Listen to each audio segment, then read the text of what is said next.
Good morning. कैसे हो मेरे विद्यार्थियों। देखिए विद्यार्थियों, आज हम जो बात करेंगे अगला चैप्टर नंबर 3 जिसका नाम है मानव विकास। आज अपन ये समझने का प्रयास करेंगे बच्चों की मानव विकास क्या है। इससे पहले विद्यार्थियों अपन ने 2 चैप्टरों के बारे में बात कर ली थी और उन चैप्टर में किस प्रकार के कौन से प्रश्न पूछे जाएंगे ये भी अपन लोगों ने बात की थी। आज भी अपन सबसे पहले यही वही बात करेंगे बच्चों कि इस चैप्टर में से किस प्रकार का प्रश्न, कितने अंक के प्रश्न हमसे पूछे जाएंगे। तो विद्यार्थी इस चैप्टर में से 2 प्रश्न आपसे पूछे जाएंगे। एक प्रश्न होगा वो बहुवैकल्पिक प्रकार का प्रश्न पूछा जाएगा, एक आपको बच्चों अति लघुत्रात्मक क्वेश्चन। कुल मिलाकर के इस चैप्टर में से बच्चों अपने 2 प्रश्न आएंगे और एक बहुवैकल्पिक प्रश्न आधा नंबर का होगा विद्यार्थियों और अति लघुत्रात्मक क्वेश्चन आपका 1 नंबर का। कुल मिलाकर के 2 प्रश्न और 1.5 नंबर के 2 प्रश्न हो गए और 1.5 अंक भार होगा। तो इसमें किस प्रकार के प्रश्न पूछे जाएंगे उसके बारे में बात करते हैं बच्चों। मानव विकास क्या होता है, उससे पहले उस जो शब्दावली है उसको अपन उसके बारे में बात करेंगे, जिसके अंतर्गत एक शब्द अपने पास लिखा हुआ मिलेगा बच्चों वृद्धि और एक आपको मिलेगा विकास। यानी वृद्धि और विकास एक है या फिर दोनों अलग अलग है। तो देखिए विद्यार्थियों, वृद्धि और विकास दोनों समय के साथ में होने वाले परिवर्तन को बताते हैं। यानी वृद्धि भी समय के साथ में परिवर्तन को बताती है और विकास भी विद्यार्थियों समय के साथ में होने वाला परिवर्तन। अब वृद्धि विद्यार्थियों मात्रात्मक होती है जबकि विकास क्या होता है, गुणात्मक होता है। यानी जैसे किसी व्यक्ति की विद्यार्थियों 1 साल बाद में, जैसे मान लो 1 वर्ष पहले उसकी लंबाई मान लो 5 फीट थी और विद्यार्थियों 1 वर्ष बाद में उसकी लंबाई 6 फीट हो गई। तो इसका मतलब उस व्यक्ति की लंबाई को आप जो माप सकते हैं कि पहले 5 कितनी हो गई 6। तो इसका मतलब उसकी वृद्धि हुई है। विकास है वो मापा नहीं जाता विद्यार्थियों। विकास सिर्फ अपन ये कह सकते हैं कि ये व्यक्ति 1 वर्ष पहले दुबला था और ये व्यक्ति अब मोटा हो गया। तो ये सिर्फ उसके गुणों के आधार पे अनुमान लगा सकते हैं। इसलिए विद्यार्थियों विकास क्या होता है, हमेशा गुणात्मक होता है। वृद्धि हमेशा क्या होती है विद्यार्थियों, मात्रात्मक होती है। और वृद्धि हमेशा क्या होती है विद्यार्थियों, मूल्य निरपेक्ष होती है।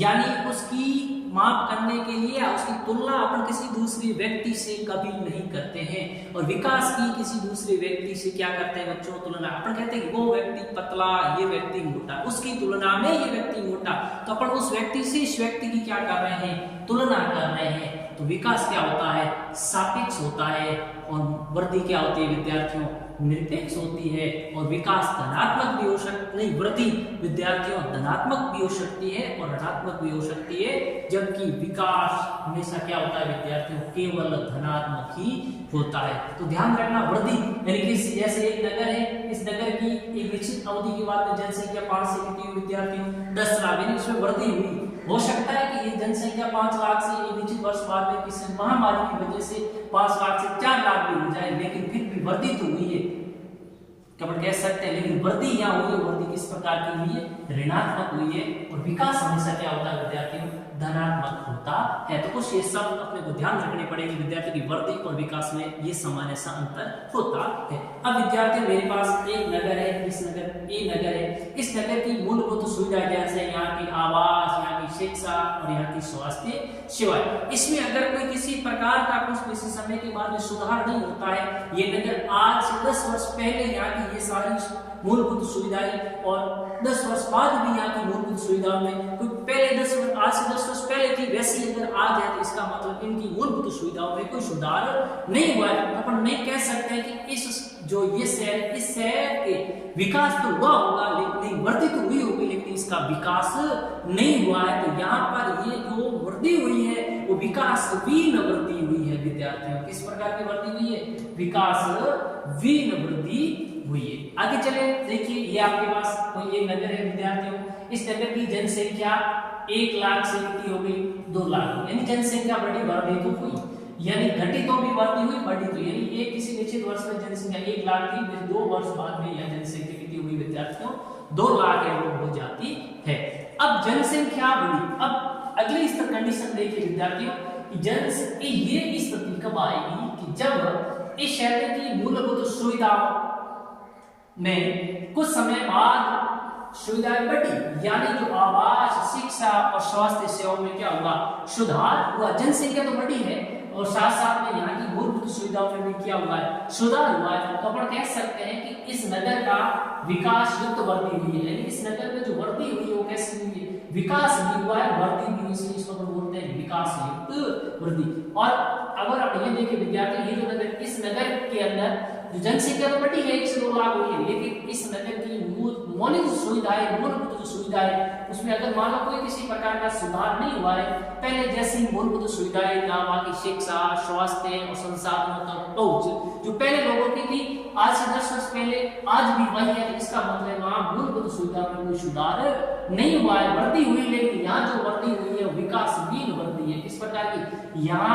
इस क्षेत्र की वृद्धि विकासहीन, यानी उस क्षेत्र का विकास नहीं हुआ है, वृद्धि हुई है, तो अपन कह सकते हैं कि विकासहीन वृद्धि हुई। तो देखिए विद्यार्थियों, ये एक विकास युक्त वृद्धि और एक विकासहीन वृद्धि।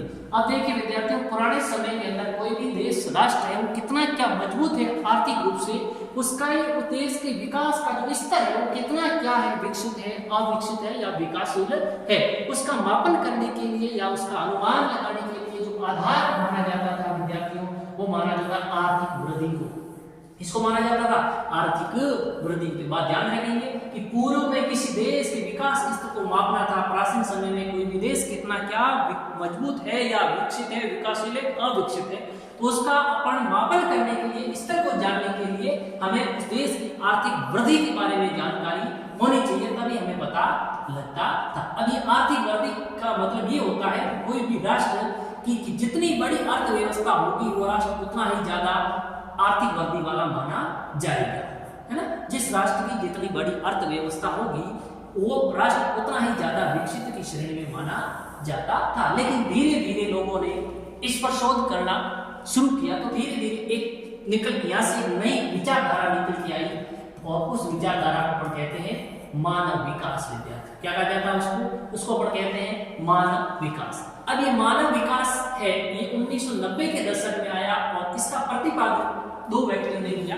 एक व्यक्ति था जिसका नाम था विद्यार्थियों डॉक्टर महबूब उल हक और एक व्यक्ति प्रोडियस उमर से, यानी प्रतिपादन करता यह व्यक्ति है, ये इसका क्या माना गया बच्चों, सहयोगी करता है। ये व्यक्ति डॉक्टर महबूब उल हक पाकिस्तान का अर्थशास्त्री है और प्रोडियस अमर्त्य सेन ये भारत का अर्थशास्त्री है। ये दोनों ही बच्चों एशिया महाद्वीप के रहने वाले हैं।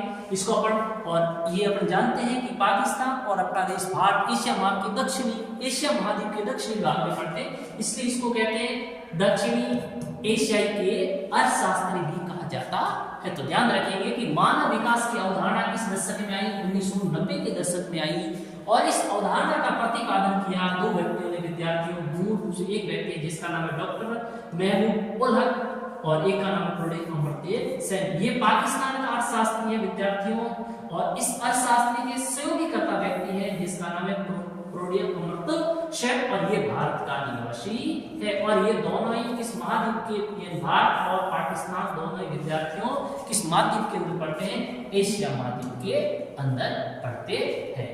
तो ये बात आपको ध्यान रखनी पड़ेगी विद्यार्थियों।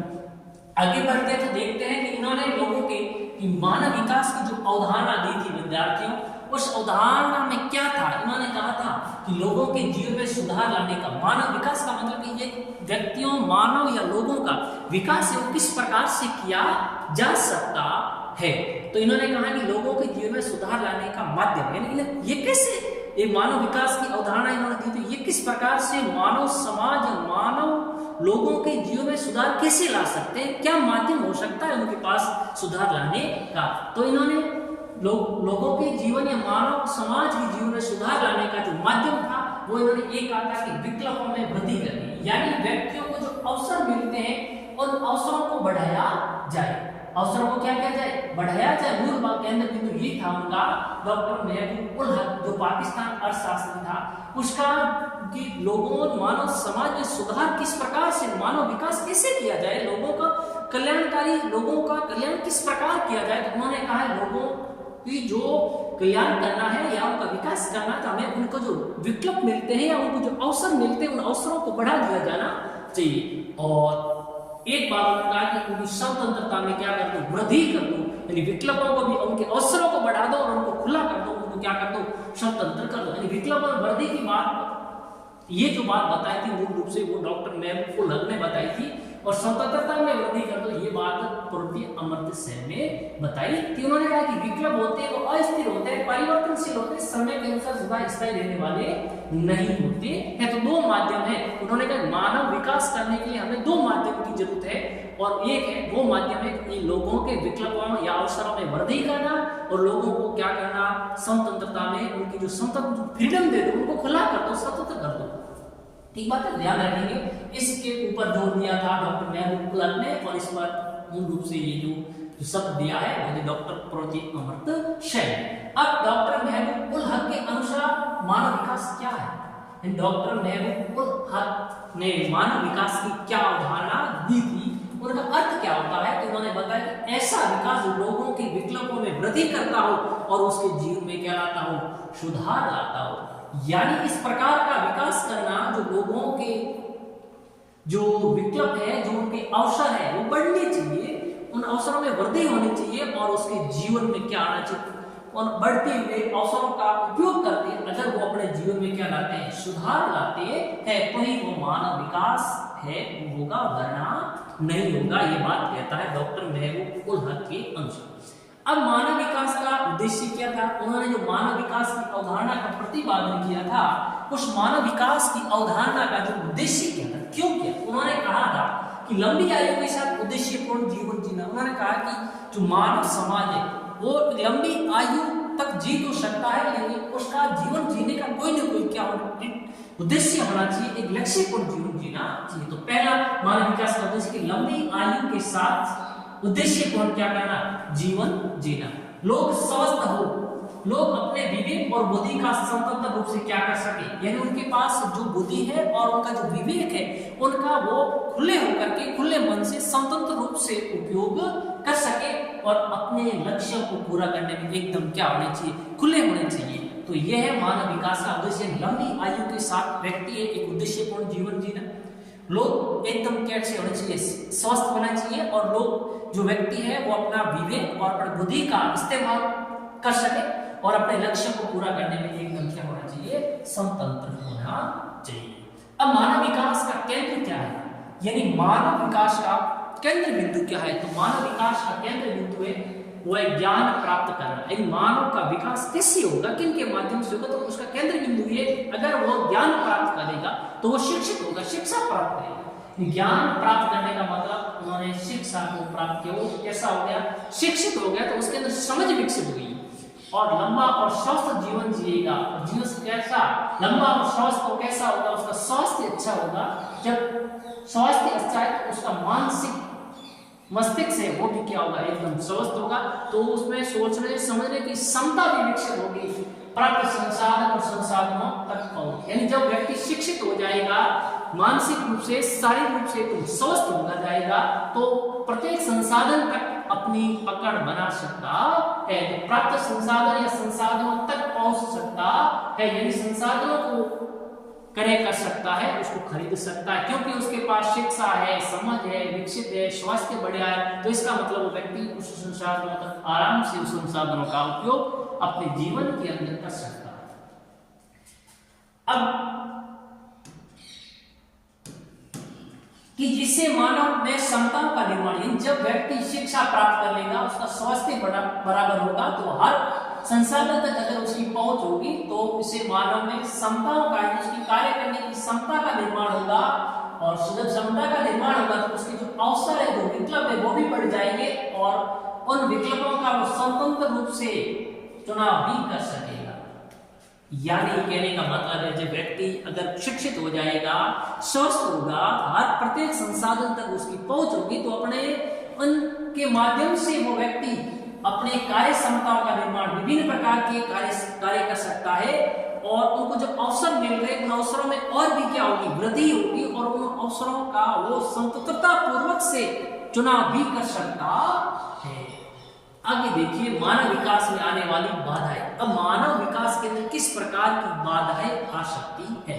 मानव विकास में जो बाधा आएगी, ध्यान रखना, आधारभूत विकल्पों को तय करने की क्षमता और स्वतंत्रता। अगर किसी व्यक्ति को जो उसके मूलभूत आवश्यक जो अवसर है उसको तय करने की उसके पास क्षमता भी नहीं, कैपेसिटी भी नहीं है और वो स्वतंत्र भी नहीं है, तो इसका मतलब ये एक उसके लिए बाधा है। और पढ़ा लिखा नहीं, अशिक्षित है या गरीब है या सामाजिक रूप से उसके साथ भेदभाव किया जा रहा है या संस्थाओं की कमजोरी, ये सभी कारक होते हैं जो मानव विकास में आने वाली विभिन्न प्रकार की बाधाएं हैं। अब मानव विकास के स्तर, अगला बिंदु अपने पास विद्यार्थियों, मानव विकास के स्तर, यानी जो मानव विकास है, इस मानव विकास को प्राप्त करने के आधार क्या है, इन मानव विकास के स्तर में मानव विकास किस प्रकार से किया जा सकता है, मानव विकास के पिलर, इन मानव विकास के आधार कौन से घटक है जिसके आधार पर मानव है अपना विकास कर सकता है। तो मानव विकास के विद्यार्थियों 4 स्तंभ होते हैं, क्षमता, सतत पोषणीयता, उत्पादकता, सशक्तिकरण। तो इस प्रकार से मानव विकास के कितने स्तंभ है विद्यार्थियों? 4 स्तंभ है। समझते हैं कि क्षमता है, क्षमता का मतलब है समान अवसर, यानी प्रत्येक व्यक्ति को प्रत्येक संसाधन तक उसकी क्या है, समान रूप से पहचान होनी चाहिए। उन अवसरों की उपलब्धता में उसे जाति, धर्म और आय के आधार पर उसके साथ में किसी प्रकार का भेदभाव नहीं करना चाहिए। तो क्षमता का मतलब सभी लोगों को उपलब्ध अवसरों के लिए समान और उसकी क्या करना, व्यवस्था। जितने सारे जो उपलब्ध अवसर है उन सभी अवसरों तक प्रत्येक व्यक्ति की, प्रत्येक धर्म को मानने, किसी धर्म को मानने वाला व्यक्ति, अलग अलग धर्मों को मानने वाला व्यक्ति हो सकता है, तो उसके साथ में जाति, धर्म और आय के आधार पर किसी प्रकार का भेदभाव नहीं होना चाहिए। एक बार अगला है सतत पोषणीयता। सतत पोषणीयता मतलब पीढ़ी दर पीढ़ी निरंतरता, यानी जो भी संसाधनों का उपयोग कर रहे हैं वो उन संसाधनों का उपयोग आने वाली पीढ़ी भी करनी चाहिए। यानी अवसरों की उपलब्धता में निरंतरता, यानी जो अवसर है वो उन अवसरों के अंदर जो अपने को मिल रहे हैं उनमें क्या होना चाहिए, निरंतरता होनी चाहिए। यानी प्रत्येक पीढ़ी की जिम्मेदारी बनती है कि वो संसाधनों का इस प्रकार से उपयोग करे कि आने वाली पीढ़ी को भी क्या मिलना चाहिए, उन संसाधनों का उपयोग करने का समान अवसर मिलना चाहिए। अगला प्रश्न उत्पादकता, प्रोडक्टिविटी, यानी लोगों की कार्य क्षमता को बढ़ाना। यानी जो उत्पादक ज्यादा कब होगा, जब लोग काम करने की क्षमता बढ़ेगी तो ही उत्पादन ज्यादा होगा। अगर लोगों के काम करने की कार्य क्षमता नहीं बढ़ेगी तो ज्यादा उत्पादन नहीं होगा। तो लोगों की कार्य क्षमता को बढ़ाना, और कार्य क्षमता बढ़ेगी कैसे, काम कार्य क्षमता विद्यार्थियों, जब उनको अच्छी आप शिक्षा दोगे, उनको मूलभूत स्वास्थ्य सुविधाएं दोगे, उनके कार्य करने की क्षमता को क्या किया जा सकता है, बढ़ाया जा सकता है। आगे देखते हैं, अगला है अपने पास सशक्तिकरण, यानी विकल्प चुनने की स्वतंत्रता। यानी सशक्तिकरण का मतलब होता है विकल्प चुनने की स्वतंत्रता। क्षमता और स्वतंत्रता के बढ़ने से ये शक्ति है हमें क्या होती है बच्चों, प्राप्त होगी। एक कार्य क्षमता और दूसरा स्वतंत्रता के बढ़ने से ये शक्ति यानी सशक्तिकरण की क्षमता है हमें प्राप्त होती है। सामाजिक आर्थिक रूप से कमजोर लोगों के सशक्तिकरण, यानी कोई व्यक्ति सामाजिक आर्थिक रूप से कमजोर है तो उसके लिए सुशासन, अच्छा शासन प्लस लोगों का किस प्रकार से कल्याण हो, लोक कल्याणकारी नीतियों की क्या होती है हमें जरूरत होती है। ये क्या है, सशक्त जो व्यक्ति कमजोर है तो उसको एडजस्ट करने के लिए हमें एक सरकार अच्छी नीतियां, सुशासन है, अच्छी सरकार के द्वारा जो नीतियों का निर्धारण किया जाएगा जिससे लोक कल्याणकारी नीतियां जारी हो और उससे बहुत उसकी भी हिस्सेदारी है वो बराबर बनी रहे। तो ये थे मानव विकास के 4 पिलर या 4 स्तंभ। इनको अपना करके मानव अपना विकास है वो कर सकता है। यानी समान अवसर, पीढ़ी दर पीढ़ी निरंतरता, कार्य क्षमता में वृद्धि और विकल्प चुनने की क्षमता। जब ये 4 स्तंभ व्यक्ति को प्राप्त होगा तो वो शिक्षा को प्राप्त कर सकता है, स्वास्थ्य सेवाएं और संसाधनों तक उसकी क्या हो सकती है बच्चों, हो सकती है। तो इस प्रकार से आज अपन लोगों ने विद्यार्थियों की वृद्धि और विकास क्या होता है, मानव विकास की अवधारणा का प्रतिपादन किसने किया और मानव विकास का आधार स्तंभ क्या है, मानव विकास को प्राप्त करने की साधन क्या है, यानी पिलर्स ऑफ ह्यूमन डेवलपमेंट, मानव विकास के आधार स्तंभ। और इससे आगे बात करेंगे विद्यार्थियों अगली नेक्स्ट क्लास में